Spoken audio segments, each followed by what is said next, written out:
In this video, we will show you how to replace your distributor on this Honda Accord with a 2.2-liter engine. This will be located along the passenger side of your engine. Let's get into it. Okay friend, let's get started on our job.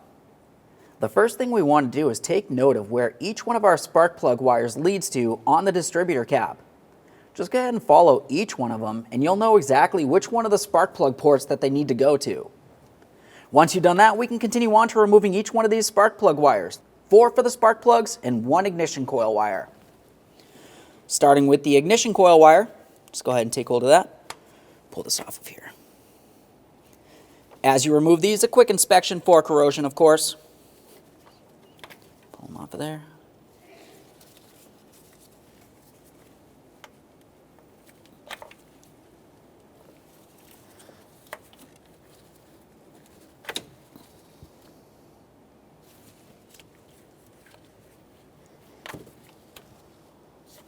We'll set these wires aside.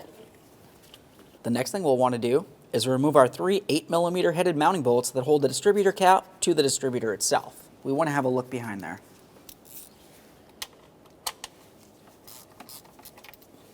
These bolts just stay right inside that distributor cap.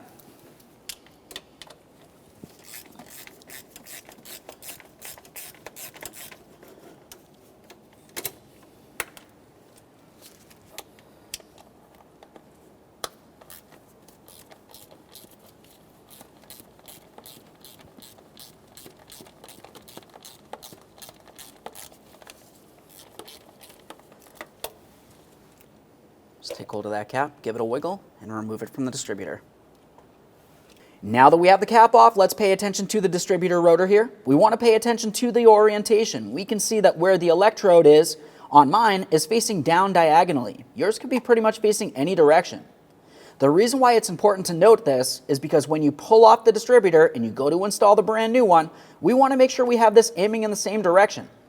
It can really only go in 2 directions. It'll either be facing the proper direction or it'll be 180 degrees off. If it's 180 degrees off, your vehicle's not going to start or run.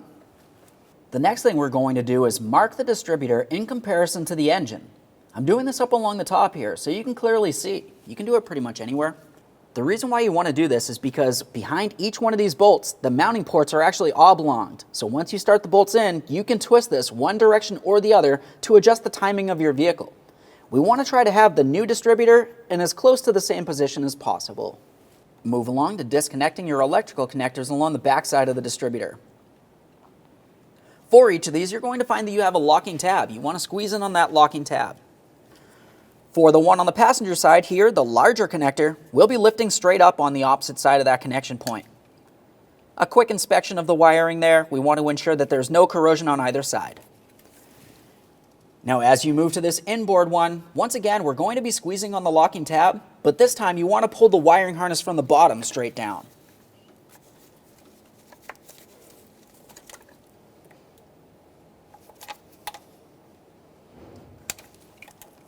Once again, a quick inspection of that wiring harness. Now we need to dislodge this upper wiring harness from the mounting bracket. For this, there's a locking tab along the back side. This one, you don't squeeze it towards the electrical connector, you actually pull it away. Once you've done that, we'll pull it up and off the bracket. Continue on to removing the bracket from this distributor. You can do that by removing this Phillips head screw. Get this Phillips head screw out of here. Now this is a very small screw. You want to be careful not to drop it. I'll have a magnet handy.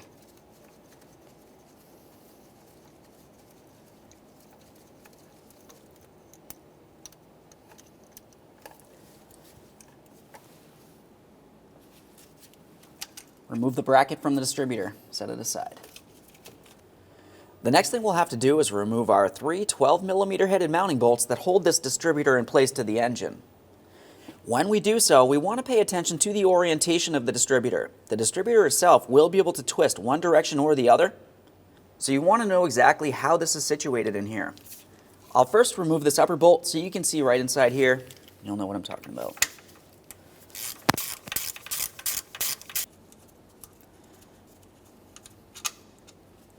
Now that I have that out, have a look in this area. You can see the threaded portion of the engine through that port in the distributor. The port on the distributor is oblonged. That's how you're going to make the adjustment in the end for the timing of your vehicle. Take a quick note looking inside there so you know exactly where this distributor needs to sit during the installation. Let's get the other two out of here. Go for the hard one back, all on the back there.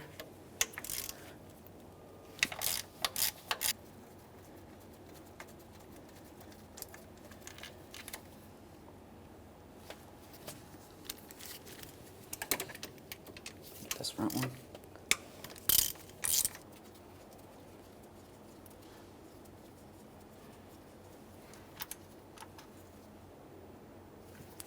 At this point, you can start removing the distributor from the engine. When doing so, once again, we want to make sure that we know the exact orientation of the rotation of the distributor and also the clocking of the distributor rotor. Just give that a little wiggle and slide it away. There it is, friend. Okay, friend, it's time to prepare to install our distributor. We want to remove each of these 8mm headed screws to remove the cap.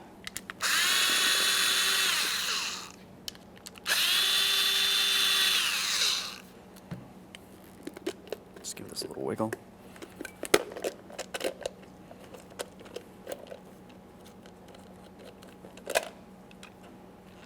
Now with that off of there, we want to make sure that we do have our cap seal across here.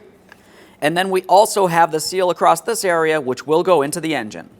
Now we can get over to the vehicle. Now that we have the distributor out of there, the next thing that we want to do is pay attention to the engine. We have the port where it slides into. Typically, you're going to see some motor oil in there. We want to clean and inspect that area. The next things that we'll do here is pay attention to all three of our mounting ports. We want to make sure that those areas are in good condition as well. It's okay if oil comes out in here. It's just going to coat the seal. Let's install the distributor in the vehicle now. Have a look along the back side. If you were to look along this area, you're going to find an adapter with two small ears. Looking inside the engine area here, you're going to find the area for those ears to go into. That's important to note. As we bring the distributor down into the proper position, aligning the mounting bolt holes, we want to make sure that our distributor rotor is facing in the proper direction. It can really only face one of two ways because of that cog along the back side there. Now with that said, we're going to make sure that we slide this into the original position as I had mentioned. I've got my rotor facing in the general direction. If you don't have this facing in the right direction, your vehicle's not going to run right or even start. Just give this a little twist as needed. Oh yeah, that's it right there. We need to align the distributor. As you can see, you can pivot the distributor quite a bit here. This is going to affect the timing of the vehicle. We want to make sure that we do have this as close as possible. When we had removed that bolt, as I mentioned before, you want to remember exactly where that was located in this oblong hole. Now we can get our bolts in place, start them in by hand. Once you have all of them started in and you're sure that this is properly mounted, we'll go ahead and torque these down to 16 foot-pounds.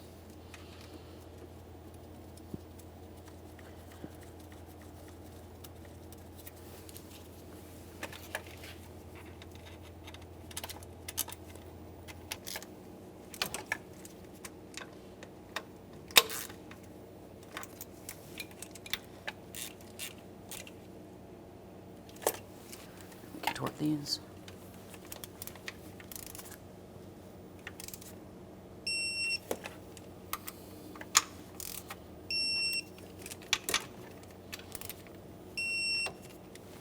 Let's get this bracket in place.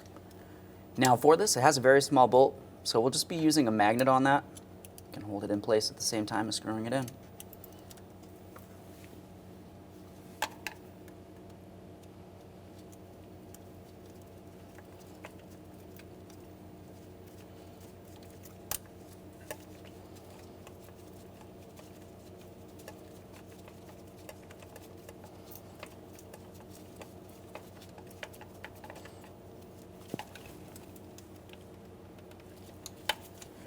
Now it's time for the electrical harnesses here.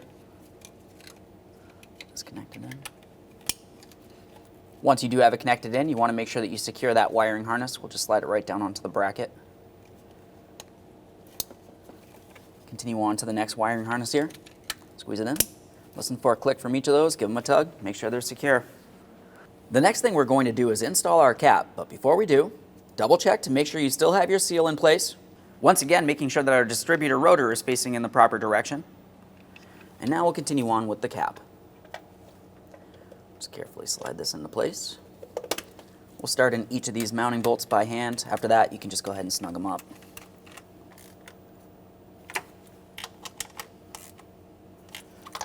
For these bolts, you just want to make sure they're snug. You don't want to break anything. Now it's time to reconnect our spark plug wires to the distributor. When you do this, you want to make sure you put them in the proper order as where you had removed them from originally. We'll follow our spark plug wire from cylinder 4 all the way across. This is the longest wire. Take hold of that spark plug wire on the far end here. Cylinder 4 spark plug wire is this one right here. It's just below where the coil wire will go. Just take that and slide it into position. Press it in, make sure it's completely secure.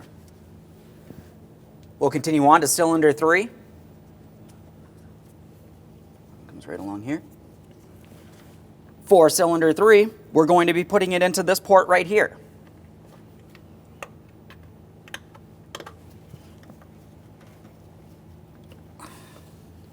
Now, since we're in this area, we might as well just go ahead and take hold of that coil wire, and we'll slide that into position as well.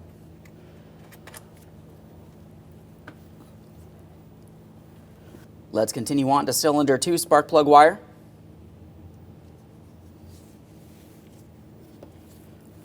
Cylinder 2 is going to be making its way to the forward lower corner. Right down there.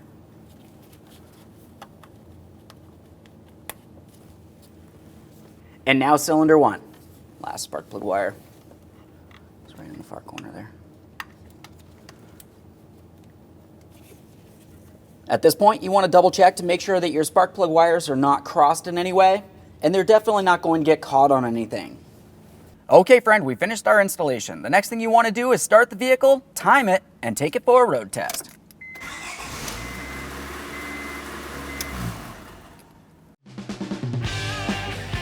When only the best will do, demand TRQ.